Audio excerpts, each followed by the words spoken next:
La situación de los campesinos e indígenas en nuestro país es cada vez más precaria. La pobreza y la pobreza extrema en este sector crece. Son décadas en que los distintos gobiernos han fracasado al intentar impulsar soluciones a este problema. Muchos productores han dejado de producir, los hijos de los campesinos ya no quieren trabajar en el campo y migran a las ciudades, especialmente a Quito y Guayaquil. Hay, se dice, una deuda enorme con el campo ecuatoriano, especialmente con los productores de menores recursos. ¿A qué se debe esta situación? ¿Por qué hay un desarrollo tan desigual en el campo? ¿Qué factores conducen a esto? Hoy, en el quid del asunto, abordaremos la cuestión agraria. Un saludo cordial, mi nombre es Luis Dávila Lor. Y para ir al quid del asunto, hemos invitado a Paco Ron, un profundo conocedor de la realidad del campo ecuatoriano. Paco ha sido director del Centro Andino de Acción Popular, el CAAP, desde hace muchos años, y como tal, director de una de las revistas más importantes que ha habido en el Ecuador en materia de investigación social, Ecuador Debate. Hace pocos días, la Facultad Latinoamericana de Ciencias Sociales, la FLACSO, le otorgó a Paco Ron un merecidísimo título de doctor honoris causa por sus conocimientos y aportes a las ciencias sociales. Paco, bienvenido acá a Ecuador Today, al programa El Quid del Asunto. Felicitaciones por ese merecidísimo doctorado honoris causa que te otorgara la Facultad Latinoamericana de Ciencias Sociales. Muchísimas gracias por la invitación, Luis. Espero ser útil para los fines tan extensos y complejos del programa, según has manifestado. Y te agradezco también, como agradezco a los colegas de la FLACSO, esa distinción, ese honor, que todavía no estoy seguro si me lo merezco, pero en todo caso fue un acto, una deferencia importante, y se los agradezco profundamente a todos quienes apoyaron esa candidatura, que es un proceso un poco complejo. En todo caso, muchísimas gracias por tenerme. Paco, el desarrollo del campo, de la agricultura, de la ganadería, de las poblaciones campesinas e indígenas que lo habitan y trabajan, ha sido un fracaso histórico en el Estado ecuatoriano, del Estado ecuatoriano. Sí lo es en términos muy gruesos. No lo es si uno le da vuelta un poco a cada una de las problemáticas. Por ejemplo, el decreto 1001, expedido por Velasco Ibarra en 1972, eliminó toda propiedad latifundiaria que coincida con la producción de arroz. Todo aquello que era producido con relaciones precarias, como se llamaba arrendamiento, otras formas, fueron abolidos y se entregó las tierras a los campesinos de manera total. Es una de las pocas formas de reforma agraria que ha tenido el país. Las otras han sido, en fin, podríamos decir leves, y en algunos casos, como el caso de la del 63, tuvo un efecto político importantísimo, y fue la Junta Militar. La ley de reforma agraria se hizo en el 64, se dictó en 1964, y tuvo el efecto de romper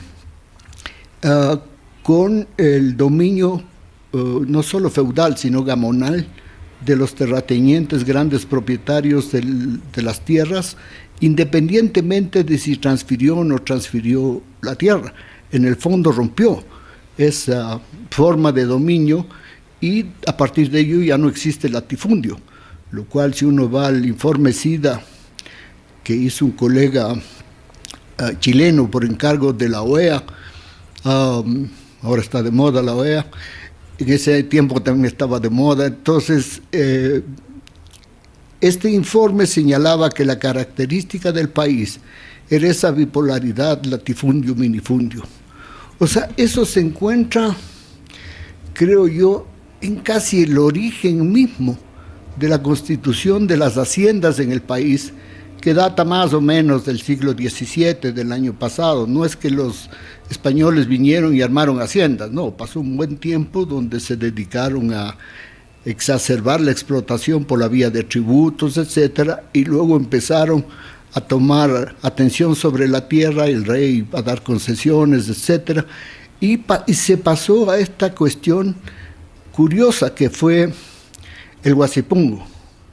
El Guasipungo fue, entre otras instituciones, a más de la novela de Casa. Jorge Casa, un acuerdo moral entre los campesinos indígenas y los hacendados.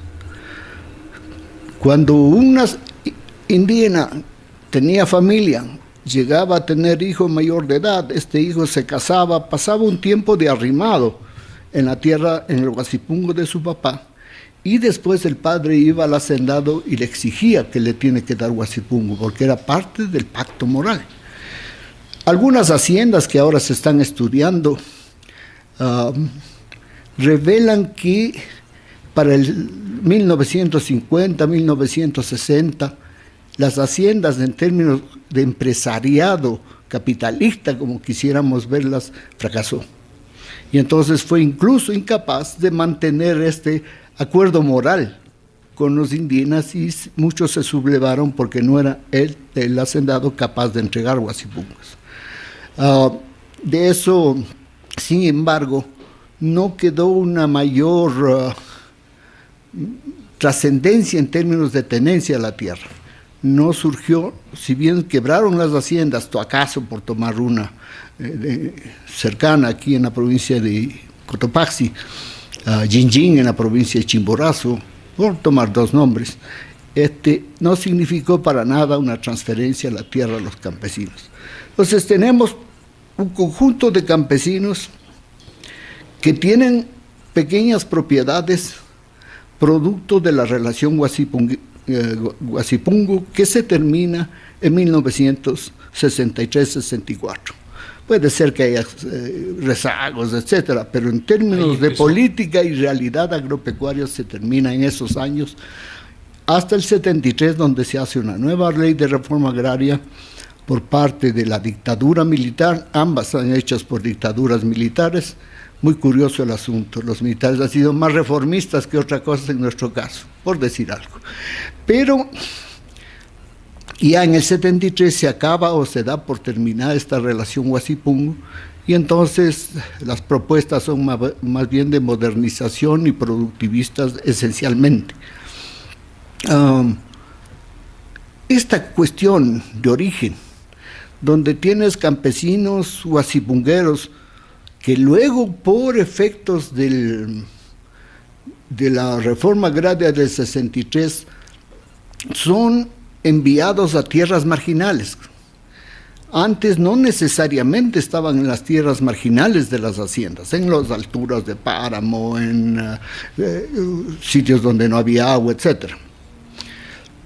De ahí que un conocido intelectual, Osvaldo Barsky, denominó que en algún momento hubo una iniciativa terrateniente.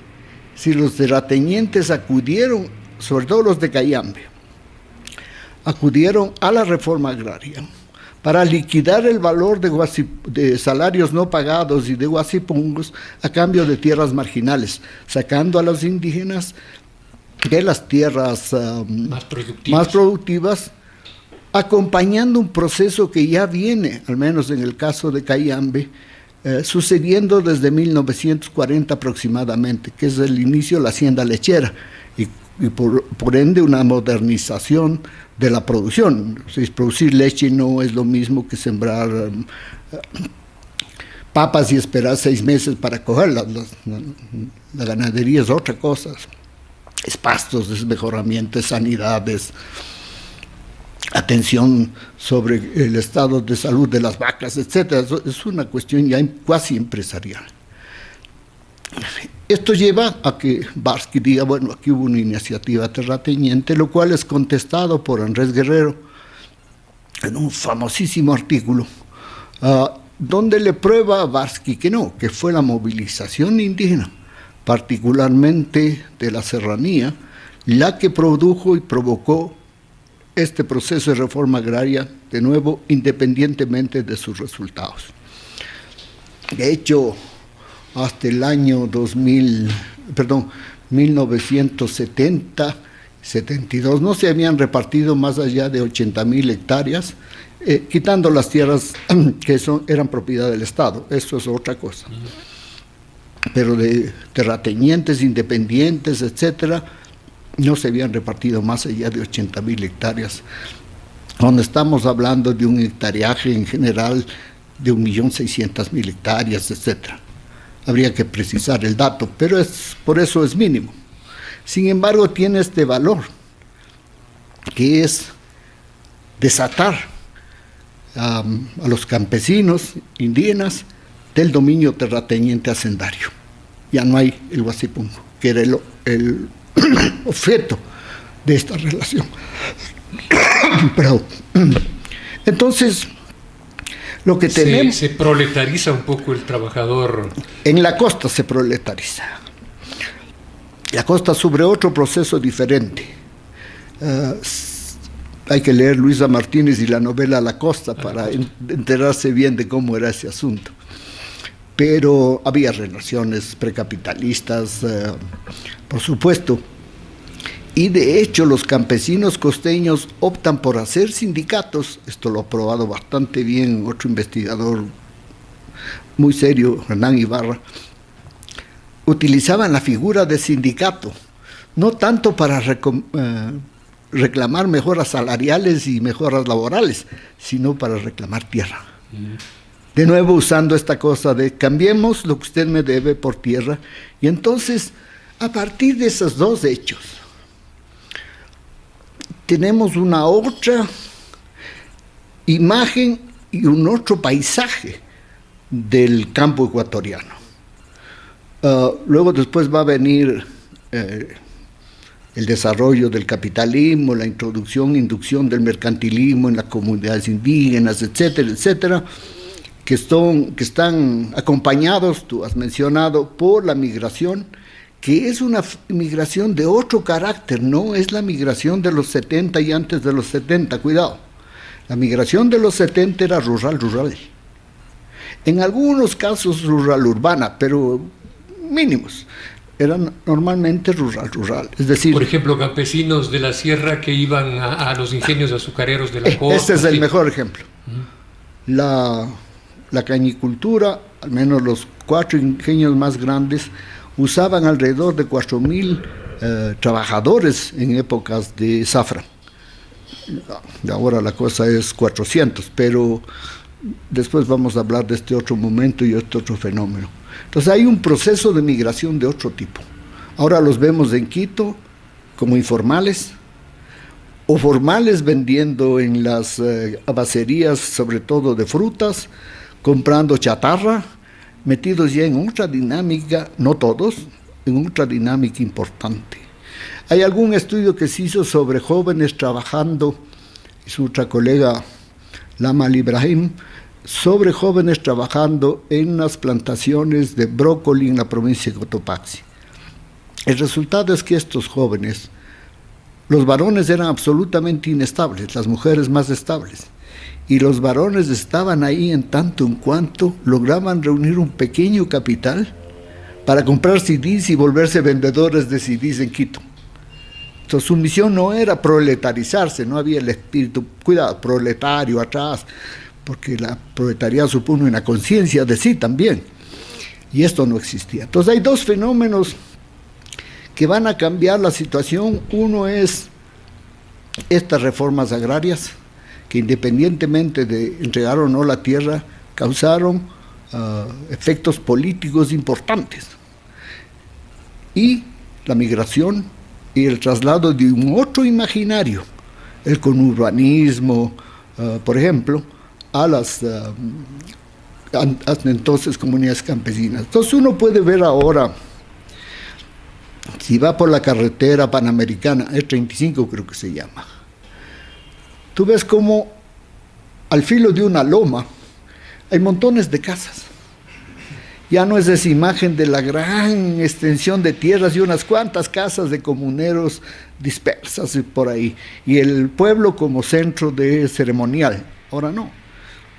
Son lo que para efectos censales el INEC llama manzanas. O sea, son aglomeraciones que todavía no tienen la característica de pueblo, de ciudad o lo que fuese, pero que ya son formas de hábitat de la gente y principalmente los indígenas. Ahora bien, de este proceso vienen otros problemas diferentes al productivista. O sea, tenemos un énfasis en el productivista, en la lógica productivista, campesino igual a productor de alimentos, igual a, gracias a la soberanía alimentaria, sojuzgado para producir alimentos al modelo de acumulación industrial. Eso es lo que tenemos en la cabeza. Pero no es así. Perdón, pero esto que tenemos en la cabeza, Paco, sería lo que ha guiado a las políticas públicas desde Foderuma hace 40 años hasta la gran minga agropecuaria última. Exactamente. Hay una discusión, por ejemplo, de si un campesino indígena, habitando por sobre los 3.500 metros, cercano al páramo para nosotros, Perú es otra cosa, con 1.5 de hectárea de propiedad, ¿puede ser considerado campesino? ¿O ya es considerado como pobre, rural, pauperizado? Es la extrema pobreza la que está ahí, el rostro de la extrema pobreza. Resolverle no es entregarle créditos para el 1.5 de hectárea, porque ese 1.5 tiene problemas de riego, no tiene agua. Tiene problemas de la capa arable, aunque eso no es sustancial ahora, pero todavía sigue siendo indispensable en la tecnología tradicional. Y tiene tiempos ahora un poco cambiantes por el avance de la crisis ambiental, otras temperaturas y otros momentos de su producción. O sea, está totalmente dislocado. Esto habíamos comentado con un gran teórico que ha trabajado incluso en China, Alain de Jambry, francés de origen, profesor en los Estados Unidos. Y él sostenía que, bueno, es verdad que no son productores de stricto sensu y les tenemos que llamar como productores. Sin embargo, en tantas zonas de refugio, algo que ya dijo Aguirre Beltrán en los años 50 del siglo pasado, tienen esa misión de contener la desesperación y la desaparición de estas personas como seres humanos. Y por lo tanto, entonces sí había que aplicar políticas agropecuarias. Algunos gobiernos, incluyendo Foderuma en alguna medida y el PRODEPINE, entre otros, intentaron hacer obras que no necesariamente suponen actividades agrícolas, como por ejemplo construcciones de vivienda, serios puestos de salud, escuelas unidocentes o pluridocentes, pero escuelas al fin. Y esto ha sido mucho más importante para estos campesinos que si les diesen cuestiones dedicadas a una agricultura que no sirve. Por ejemplo, con 1.5, ¿qué hago yo con un tractor? Absolutamente nada. Bueno, le alquilo al vecino y al otro vecino, como parece que un gran dirigente indígena. ¿No ha habido políticas para promover la asociatividad, por ejemplo, para que ese 1.5 no sea 1.5, sino 10, 20, 30? Es muy difícil, porque hay realidades productivas bien diferentes. No se puede, la idea que estoy tratando de expresar es que no se puede plantear como si fuese una homogeneidad. Esto es el mundo campesino. No, es completamente heterogéneo. Y de las ambiciones que la gente tiene en la cabeza, todavía más heterogéneo. Los jóvenes no quieren ser campesinos. En la costa y en la sierra. Y para esa heterogeneidad hay por lo menos cierta formación entre los profesionales, los técnicos del Ministerio de Agricultura, en las universidades, para dar cuenta de eso? ¿O nunca ha habido eso y más bien siempre ha habido una perspectiva de negocio en el agro? Yo creo que a la larga ha vencido la opción mercantilista. Lo que hay que hacer es que los campesinos boten más productos al mercado para que en tanto aumenta la oferta, se abarate la demanda y entonces se puedan colocar productos a más bajo precio. Pero eso es a costa de ¿qué? Eso es a costa de que un campesino de 1,5 hectáreas o de 2 hectáreas, o para la costa de 3 cuadras, que es una base bien interesante. Hay muchos campesinos que apenas tienen 3 cuadras, que es igual a 1,5 hectáreas, un poco más, metritos más, metritos menos, pero ninguno de ellos tiene capacidad, para usar la frase famosa de Chayanov, de que la unidad productiva sea igual a la unidad reproductiva. Es decir, todo lo que tú produces produces, tiene que ser igual a lo que necesitas para sobrevivir, y eso no es así. Un 60-70% de estos campesinos sobreviven por otras estrategias productivas, como por ejemplo insertarse en el mercado laboral de manera temporal, insertarse como vendedores informales en las grandes ciudades. Me pareció interesante que los indígenas de Guayaquil hayan decidido reafirmar que son indígenas. Cuando uno está en Guayaquil, la imagen que uno tiene es que vendedor de caramelos y de chicles es igual al campesino indígena. Entonces tenemos otra imagen de las cosas. Y la cuestión productivista, si se quiere tomarla en serio, debe ser asumida de manera diferente. Hubo ya una propuesta bastante bien hecha por gente bastante seria sobre el desarrollo rural territorial. Esto fue en los 80. No, esto es de ahorita. Porque había los DRI No, pero este es el desarrollo rural territorial. Ya. Los DRI eran los del desarrollo rural integral. Esto es como una nueva noción de territorio. ¿Qué es un territorio? Y no es la cuestión per se hecha por un grupo de buenos técnicos de que esta variable más esta variable metidas en esta localidad es igual a una situación de pobreza y hay que meter estos y estos insumos para crear. Esto era lo otro. En el desarrollo rural territorial lo que tienes que ver es cuáles son los productos de punta que harían posible un acoplamiento de intereses y de habilidades de los campesinos de alrededor. Supongamos, para el caso de Morona Santiago, el ají. Es el producto más importante de esa zona. ¿Qué podemos hacer con el ají? Hacia adelante, hacia atrás. Ahí sí volver a poner cosas asociativas que favorecen una cuestión que esté en el territorio. No que llevamos el ají a Manabí, donde ni sabemos qué pasó y donde el campesino perdió todo contacto con su ají. Esto se intentó hacer, no es tan fácil, algo de eso apareció y hay un trabajo bastante bueno de Pablo Espina sobre ello en la provincia del Tungurahua hace unos 5 o 6 años. Se encontró que la provincia de Tungurahua, favorecida por el capital comercial, algo que Luciano Martínez ha indagado bastante bien, lograban un menor índice de pobreza, mayor igualdad y menor diferenciación social. En el campo. En la provincia. En la provincia.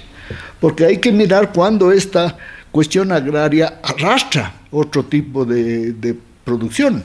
O sea, ¿dónde están las cadenas, como se llenan la palabra los entendidos, productivas? Cuando la cadena termina en Quito o termina en Guayaquil, el caso clásico es el cacao, ¿no? Se siembra principalmente en la provincia de Los Ríos y se va por el puerto de Guayaquil, fuera del país, y el campesino de Los Ríos perdió todo contacto con su cacao. No tiene idea de qué pasó. Cuando más tiene la capacidad de pelear el precio o ser víctimas de los precios bajos. Paco, ya que nombraste los encadenamientos, es que se habla de los encadenamientos como la solución a muchas cosas, pero también puede ser gravísimo porque los ata a los campesinos, a los pequeños campesinos, a determinadas prácticas de las cuales se vuelven dependientes. Claro, el asunto no es tanto cuántas cadenas se instauran. Hay una cadena eficiente, si uno quiere verlo desde el otro lado, que es la de los pollos, y de los pollos finalmente en la mesa de las personas.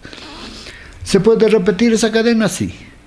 ¿Cuánta capacidad tienen los campesinos de discutir los precios y las formas como esta producción les exige determinadas formas de saneamiento, etcétera, de la cual tienen dificultades de acceder? El campesino no tiene ninguno. Entonces la idea es cómo se crean coaliciones entre sectores universitarios, sectores de las empresas privadas, independientemente que estén en la cadena o no, sino de la voluntad de hacer un desarrollo del territorio.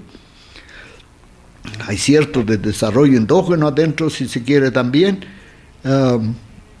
Los campesinos y los pequeños y medianos y grandes propietarios, si no hay estas coaliciones, esa voluntad de avanzar entre todos para conformar una entidad productiva que transforme y a su vez respete los precios, respete la manera de producir y respete la manera como los campesinos acceden al mercado, no habremos avanzado nada. Y esto es distinto del desarrollo rural integral. Comprendo ahora, pero si es que esa sería una posibilidad, una fórmula posible, ¿por qué no se ha implantado? Porque digamos que si son fórmulas exitosas, la gente podría ir por ahí, pero ¿por qué no se han implantado con fuerza en el país?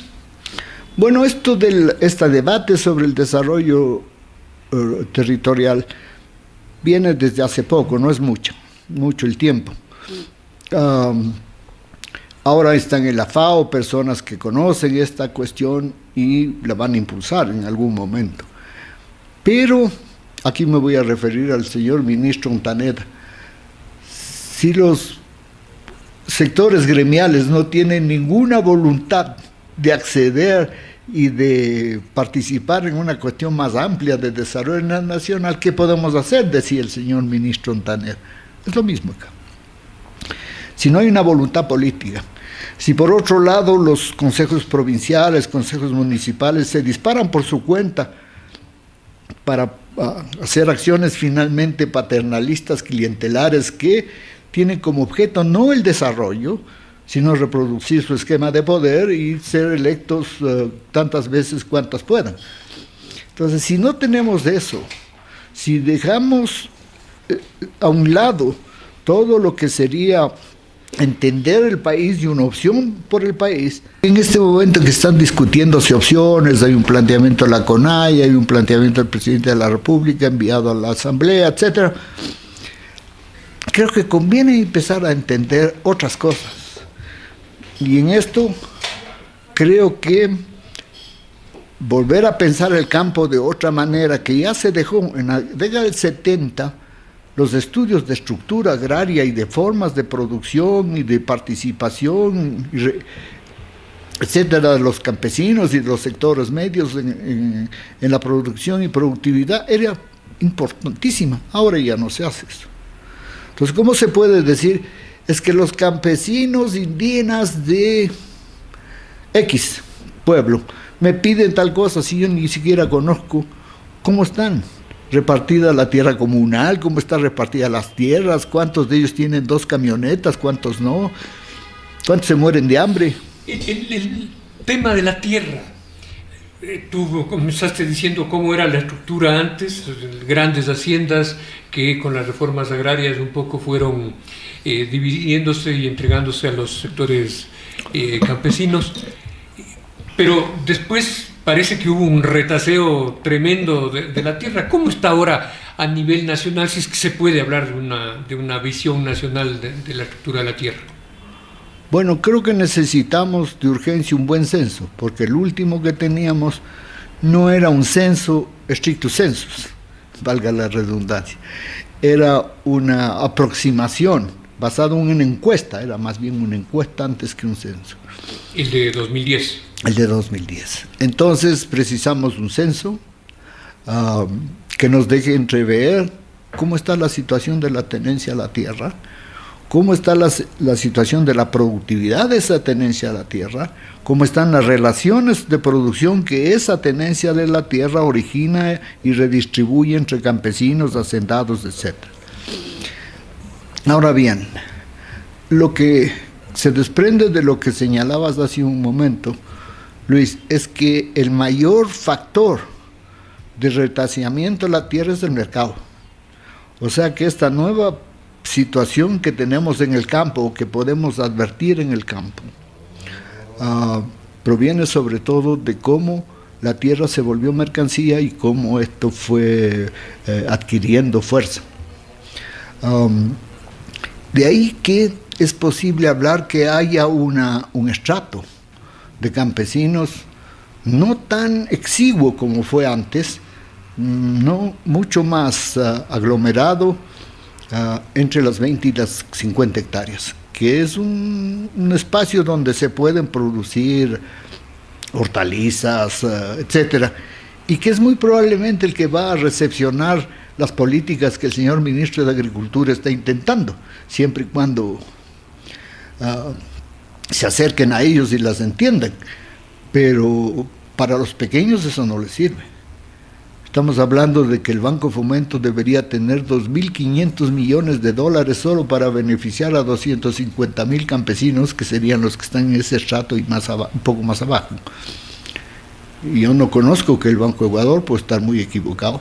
Pero otra vez, así hubiera esos recursos, nos destinarían para una agricultura que no va a fin de cuentas a beneficiar a los campesinos. Es muy complicado.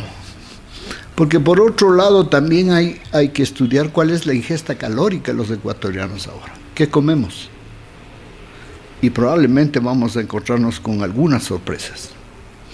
Que necesitamos abaratar los productos o más o menos estabilizar los productos que comen, de los que se alimentan los sectores populares urbanos en Quito y Guayaquil, básicamente el arroz. Es innegable. Pero al mismo tiempo los pequeños productores del arroz sufren plagas y enfermedades que les están sacando de la producción. Entonces tenemos un problema entre una demanda posible y una oferta en crisis. Entonces, ¿cómo vamos a mejorar esto? Habrá que sentarse con seriedad, con estudios técnicos bien hechos. A mi modesto juicio, lo importante es sacar de la producción un poco de hectáreas, decirles no pueden producir ahora porque su tierra está infectada y no tiene los elementos suficientes. Y darle algún tipo, como hacen en los Estados Unidos, en Europa, yo le doy a usted un bono y usted deja de producir. Algún tipo de esas cuestiones para que se articule la producción de estos productos básicos, que son básicamente arroz, aceite, azúcar, lenteja, las famosas menestras, que lenteja es 100% importada, el arroz es nuestro. Pero ¿qué hacer? Por ejemplo, ahora justo había una noticia que en el sur están reclamando porque la cebolla peruana está entrando y otro producto también está entrando desde el Perú y está acabando. Y el limón. El mismo arroz. Y bueno, el arroz, pero hoy la noticia era que el limón y la cebolla están liquidando a los cultivadores de cebolla que están en el sur y a los limoneros que hay en la provincia de Manabí. ¿Qué hacer contra esa situación? Es mucho más complicado porque habría que ver cuáles volúmenes ingresan, cuáles se nacionalizan y se van para Venezuela con título ecuatoriano, sobre todo la cebolla perla, y habría que observar si es que en realidad volvamos a los consumidores, esto juega un juego a favor de los consumidores. Y la pregunta es, los peruanos hace 20 años no eran arroceros. ¿Cómo es posible que ellos en el arroz, en la región amazónica, o sea, en términos de tránsito y de traída a los productos más lejos, pueden producir entre 6 y 12 veces? Nosotros 4, en el mejor de los casos 6. ¿Qué hay? ¿Qué está pasando? En parte tenemos una fragilidad, por lo que he expresado, hay plagas, enfermedades, ha ido descendiendo la producción nacional, y en parte porque el mercado está oscurecido, por decirlo de alguna manera, por la presencia de un cúmulo de intermediarios y de formas de acoplamiento. Se calcula que en la provincia de Los Ríos hay alrededor de 1.200 estaciones para pilar arroz. Pequeños, chiquitos, de montones de personas que compran a un precio, pilan y venden a otro precio. Eso, la UNA, que es la organización que tiene el Ministerio de Agricultura para comprar y abastecer los productos a los mercados, ha tenido problemas. En algún momento tenía una sobreproducción nacional que no era capaz de absorber. Luego tuvo esa producción, metió en silos, pagó el alquiler de los silos, y cuando fue a los países vecinos, que eran nuestros más o menos colegas en la compra del arroz, los países vecinos le dijeron: a ese precio no, a $36 el quintal no, a $22 el quintal no. Y entonces ahí nos hemos quedado frenados con eso. Entonces hay otras cuestiones que tienen que ver con los volúmenes, con la forma en cómo esto se procesa, con la cantidad de dinero que el Estado tiene para poder soportar estos emprendimientos. Y entonces ahí te quedan las preguntas de: ¿tendrán 500 millones de dólares? Si no tienen, entonces estamos haciendo tabla rasa con lo que nos estamos diciendo. Sería bueno ser más honestos y buscar y sentarnos con los campesinos o con quien sea y empezar a delinear una política agraria de largo plazo, no una cosa de corto plazo, basado en recursos y en crédito. Ahorita, esa política agraria de largo plazo tendría que ver con un dilema que se plantea entre varios grupos y organizaciones del país, que es un modelo de agricultura familiar campesina versus un modelo de agricultura industrial y exportadora. Bueno, es un tema que entiendo poco, finalmente. Primero, ¿qué es la agricultura familiar?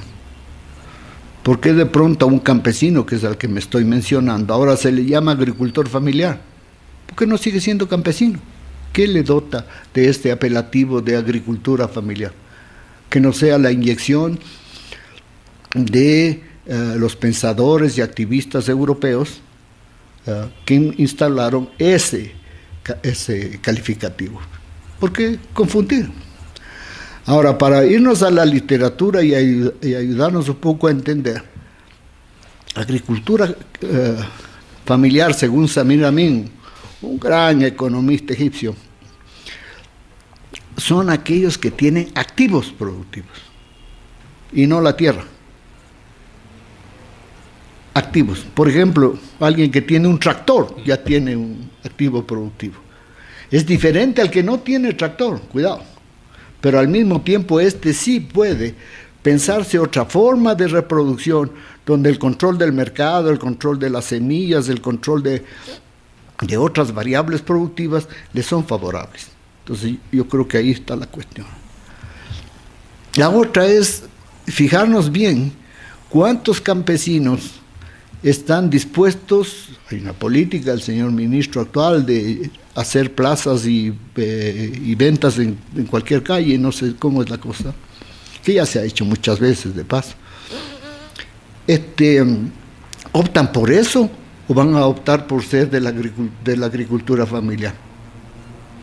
¿A nombre de qué es eso de agricultura familiar? ¿Por qué entonces son de la agricultura mercantil? Si yo produzco maíz duro, maíz industrial, que va a las fábricas de balanceado y luego a alimentar pollos, etcétera, y favorece una cadena productiva que termina en unos pollos sofisticados del coronel no sé cuántico. ¿Qué soy? Agricultura familiar, pésimo agricultor que se vende y no deja que la tierra y los productos vayan a los mercados saludables. ¿Qué es? ¿Por qué le tenemos que culpar de eso? Además de ser pobre. Y además de sufrir todos los problemas de educación, de salud, de falta de seguridad social, etcétera, que ya sufre un campesino pobre en este momento. Además de eso le vamos a culpar de ser un mercantilista cualquiera. No, tiene una tendencia basada en una historia productiva. Ahora, si vamos a cambiar esa historia productiva, si les decimos, vea, ahora dedíquese a producir hortalizas, que es un buen mercado, y nosotros le compramos las hortalizas. No es que es un buen mercado y campesino nunca arriesga una cuestión. Siempre actuó por emulación. Esperaba ver el terrateniente, los ricos propietarios de al lado, a ver cómo les va con esta semilla, y al año siguiente usaban, o a los 2 años, esa semilla. Nunca actuaron por riesgo, porque un poco de gente muy bien intencionada les decía, no, es que esto les lleva a la santidad. No. Entonces yo creo que al final del cuento tenemos bastante oscuro el panorama de lo que tenemos que entender por sector agrario. Y más aún, de sector rural. Primer problema. Segundo problema, tenemos una serie de recetas y concepciones que son más de nuestra antojada voluntad que de la propia realidad, y en ambos casos, el primero y el segundo, por ausencia de estudios y de trabajos serios sobre estructura agraria, sobre desarrollo campesino, etcétera, que antes eran el pan de cada día. Y tercero, tenemos que entender los procesos de globalización y sus efectos sobre esto. Hay que recordar una cosa: los precios del cacao, del arroz, del maíz duro, están internacionalmente controlados. De pronto parece que no, el cacao ya no vale la saca $90 como estaba hasta la semana pasada, ahora vale 82. Ese es el precio internacional. Uno coge las bolsas de valores de Chicago y de Los Ángeles y encuentra que ese es el precio del cacao a nivel mundial. Entonces no hay que olvidar que eso existe, y que quizás una de las cosas que también tenemos que librarnos, a más de estas sujeciones y por ende las sujeciones de los grandes propietarios, por supuesto, a más de eso, tenemos nosotros que ir entendiendo qué precios, cómo manejamos el nivel mundial de los precios, cómo nos insertamos de otra manera para no seguir dependiendo de precios sobre el banano, sobre el cacao, sobre lo que exporta, el camarón incluso, que son controlados internacionalmente. Si no entendemos eso, y veo que pocos de los sesudos analistas de los periódicos nos hablan de eso porque no les conviene. No hay tal como revivir el campo, porque el campo está determinado ahora por factores muy complejos. Ya que has hablado del entendimiento del agro, del sector rural, te voy a preguntar lo siguiente. El Parlamento de los Pueblos ha planteado algunas medidas. Uno, crear una comisión para que Contraloría y el Parlamento de los Pueblos auditen los efectos de la Ley de Fomento Productivo. 2, fortalecer las políticas de turismo ecológico, comunitario y rural. 3, reestructurar las deudas de los campesinos afectados por la aplicación de la política pública. 4, reconvertir 30.000 hectáreas de arroz a proyectos agroforestales, redireccionándolas a pequeños productores. La pregunta es, ¿esto cambiaría en algo el fracaso de las intervenciones en el campo, o es una propuesta que denota que ni las propias organizaciones campesinas tienen conciencia de la situación que se vive en el agro y en el campo? Me alegro coincidir con las dirigencias de la CONAIE en aquello del arroz. Eso quiere decir que no estamos hablando de memoria. Y de eso hay que pasarse al maíz duro. Y de ahí hay que pasarse a la papa. Y hay que pasarse a otros productos que son básicos en los cultivos campesinos. Necesariamente hay que entender todo el entorno. Es decir, uno puede decir que la ley de fomento productivo, finalmente hacer un análisis, no sirvió para nada a los campesinos. Bueno, muchas leyes no sirven para nada para nadie. Pero, ¿cuál sería la respuesta a eso? ¿Desde dónde? ¿Desde qué campesinos? Los de páramo de arriba, con menos de 1.5 hectáreas, que estarían, si va el gobierno y les dice, ¿quiere vivienda o quiere crédito agropecuario? Habría que preguntarse qué le van a decir de respuesta. Más que seguro, como lo hicieron al presidente anterior, vivienda. Hay que preguntarle a los sectores medios y sectores incluso terratenientes, empresarios agrícolas más bien, como tales, qué propuesta tienen y ir construyendo entre todos una propuesta. Como decíamos hace un rato, se trata de crear consorcios, se trata de crear condiciones en donde hay acuerdos.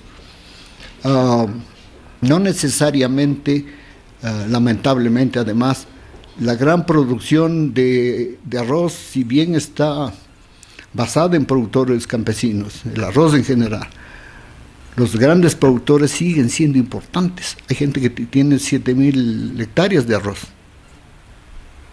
como también hay cooperativas que tienen 4.000 hectáreas de arroz. Entonces hay que ir pensando cómo cada uno de estos sectores va apoyando un plan, y el plan debe ser basado en cómo intentamos sacar a las regiones, a los países, a los pueblos de este amortiguamiento permanente de intentar creer que con obtener crédito al 7% ya se resolvió la cuestión. Lo que hemos hecho es hacer deudores consuetudinarios, porque acabarán el 7%, después tienen que pagar, no tienen dónde pagar, van a la cooperativa y ya les cuesta 12%, van al chulquero y les cuesta 40%.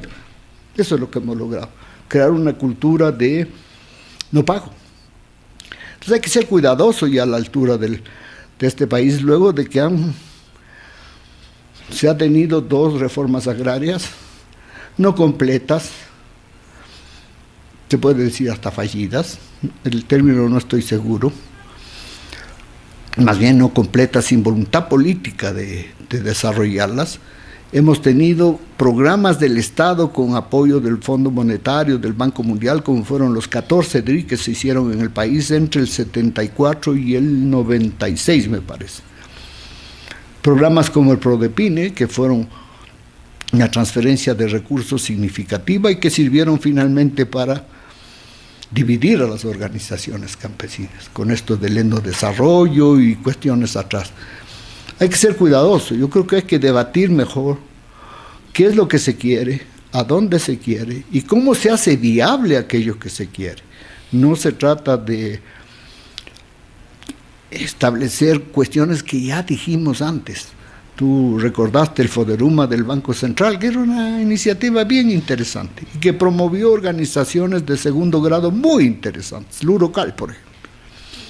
Pero también dejó a muchos por fuera del reparto. Urocal, que a estas alturas de la vida, yo sé de cerca eso, no funciona ya para nada. Lamentablemente.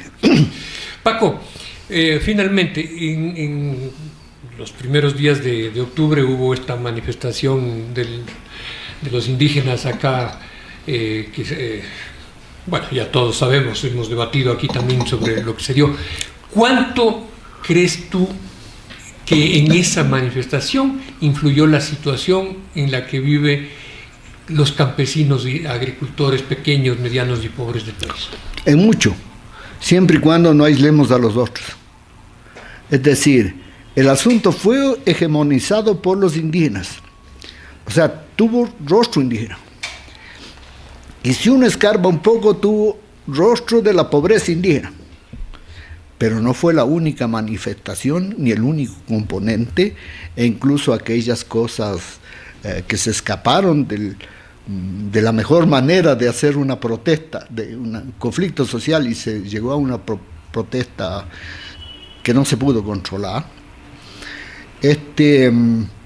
Ahí también ya tienes otros sectores. Entonces no se puede aislar, a mi modesto juicio, estos indígenas que han logrado cierta estabilidad, han logrado hacer buen negocio con el capitalismo mercantil tal cual como está aquí.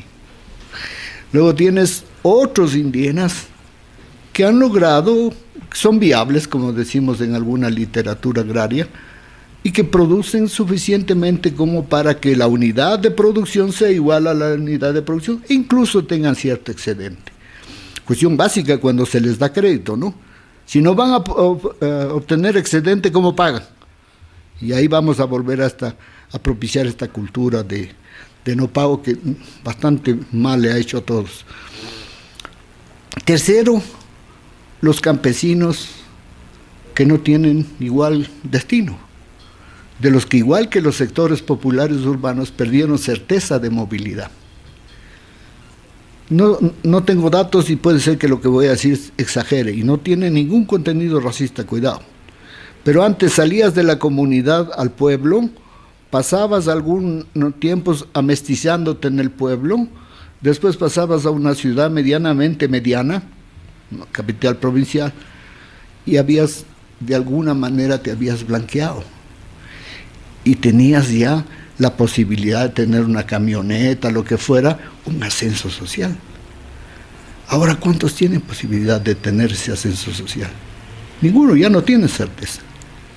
Entonces, toda esta cuestión de la falta de certezas, de la ruptura de posibilidades, antes pensábamos que, claro, los movimientos sociales irían camino del bien deseado del famoso socialismo. Pues resulta que habrá que repensar el socialismo.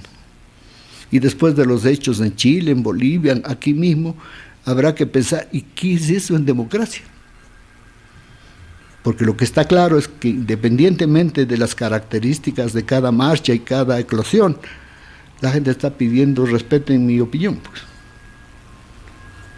Llámale democracia participativa, radical, lo que quieran. Los apelativos creo que no vienen al caso, nos estorban más bien.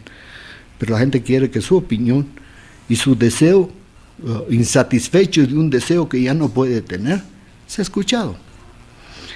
Y si no hacemos esto, no vamos a tener ninguna posibilidad de dialogar de a de veras con estos sectores. Se requiere otras especialidades, otras aproximaciones. Más estoy pensando en la psicología de masas, en las cuestiones que pueden darnos a entender por qué las masas reaccionan de esta manera en determinadas coyunturas y en determinados momentos. Porque la trágica de nosotros, ya se sabe y... No, pues la estructura es inmóvil, y como es inmóvil, la gente protesta contra ella porque quiere acceso, quiere algo le tiene que dar la democracia. ¿Qué le da? ¿Qué gana con la democracia? Por un lado pide democracia, pero al mismo tiempo pide, ¿y qué me va a dar la democracia? Hay un desencanto con los valores de la democracia.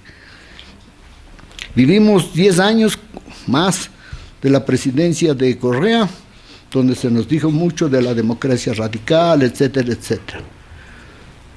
11, 12 años después, nos manifestamos en las calles de manera incluso incontrolada en algunos momentos, pidiendo lo mismo, la democracia que nos ofreció el señor Correa. ¿Qué pasó? Y resulta que esta democracia, que la vemos oscura ahora, no tiene nada a la cual apelemos nosotros, porque hay la pérdida de las certezas. Ya no tenemos certezas como antes. Yo, que ya soy de alguna edad, cuando era de 18 años, mamita sabía que si estudiaba duro, voy a tener una buena mujer y una buena casa y hasta carro también. Eso era casi sentido común de todos. Vox populi. Ahora no. Ahora no puedes salir del pueblo, de cualquier pueblito pequeño, y llegar a la Policía Nacional y ser policía. Ya no, porque se presentan 7.800 para 200 puestos. No hay ninguna posibilidad. Entonces yo creo que hay que repensar el país en su conjunto, no solo el problema agrario, y mirar cómo todas las fuerzas sociales y las fuerzas políticas y los agentes sociales y políticos, actores les saben llamar, deciden buscar una salida a este entrampamiento entre la democracia y lo que ésta ofrece como posibilidades a las gentes. Ahí está el detalle. Repensar el país en su conjunto. Amigos, amigas, hemos estado con Paco Ro, primero reflexionando sobre la situación agraria en el país. Paco, muchísimas gracias. Acá queremos abrir espacios de debate precisamente para que se dé esto último que has dicho tú, repensar el país, para ver por dónde podemos salir. Muchísimas gracias, espero haberles sido de utilidad y si no, que me disculpen. Muchas gracias a ustedes, amigos, amigas, por la sintonía. Nos despedimos hasta una próxima ocasión.